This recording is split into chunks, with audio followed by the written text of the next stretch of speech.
kulanti wanaagsan daawadayaal wakaaladda imtixaamaadka heer qaran ayaa sheegtay inay bilowday qaybinta natiijooyinka lagu gelayo macadyada sare waxbarashada ee dalka wakaaladdu waxay sheegtay in tirada ardayda lagu mareynayo macadyada sare waxbarashada ee dalku ay ku xidhan tahay natiijooyinka iyo awoodda qaabilaadda macadyada sare waxbarashada wakaaladdu waxay intaasi ku dartay in 40% lagu qorayo ardaydaasi qaybta injineeriyadda ama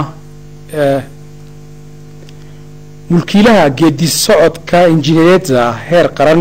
ee meelaynta ardayda ee wakaaladaasi mudane araya gabriel xavier ayaa intaasi raaciyay in sanadkan si buuxda loo xaqiijin doono in 70% lagu qorayo qaybta sayniska 30% waxbarashada bulshada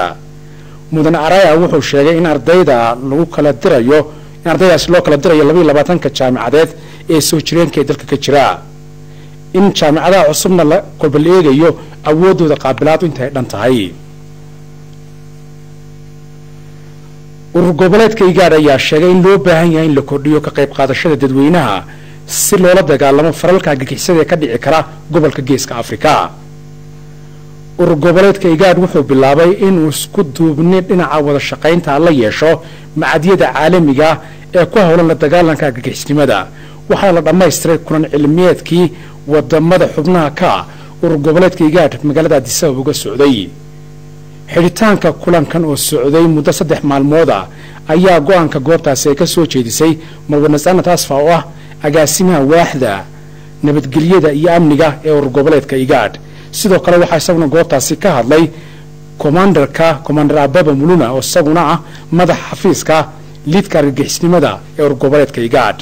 go'aamada laga soo saaray kulankaasi waxaa ka mid ah in urur goboleedka IGAD uu wada shaqayn habaysan la yeesho macadyada caalamiga ee la dagaalanka argagixisnimada iyo sii wadida cadaadiska caalamiga ee saaran dawladda Eritrea golaha baarlamaanka ee dawladda deegaanka koonfurta Ethiopia ayaa ansixiyay in miisaaniyadda dawladda deegaankaasi qurumaha qowmiyadaha iyo shucuubta koonfurta Ethiopia ee sanad miisaaniyadka 2004 ay noqoto 10 bilyan iyo 800 milyan oo bir warku wuxuu tilmaamayaa in miisaaniyadda 2004 deegaankaas ay 2003 dheer tahay 4 bilyan iyo 800 milyan oo bir shirka caadiga ee dawladda deegaanka Axmaradna oo xalay la soo gabagabeeyay wuxuu ansixiyay bayaano kala duwan iyo waliba jagooyin mas'uuliin lagu meeleeyay waxaana bayaanada uu golu ansixiyay kamid ah bayaan ku saabsan kordhinta canshuurta dakhliga la saarayo iyo waliba dib u habeynta xafiiska antidhowrka guud ee deegaanka Axmarada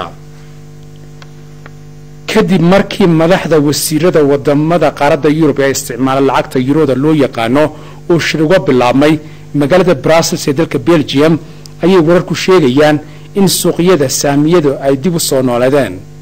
khabiiro dhinaca dhaqaalaha u xeel dheer ayaa sheegay in haddii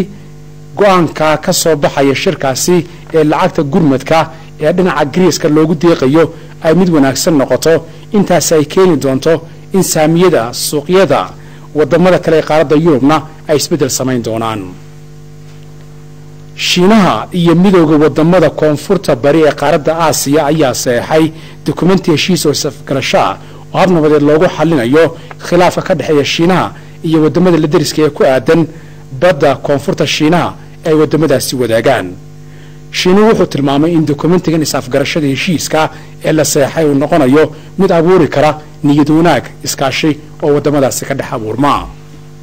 daawadayaal warkeena caawa ee TVC intaas ku dhan yahay saasiyo habeen wanaagsan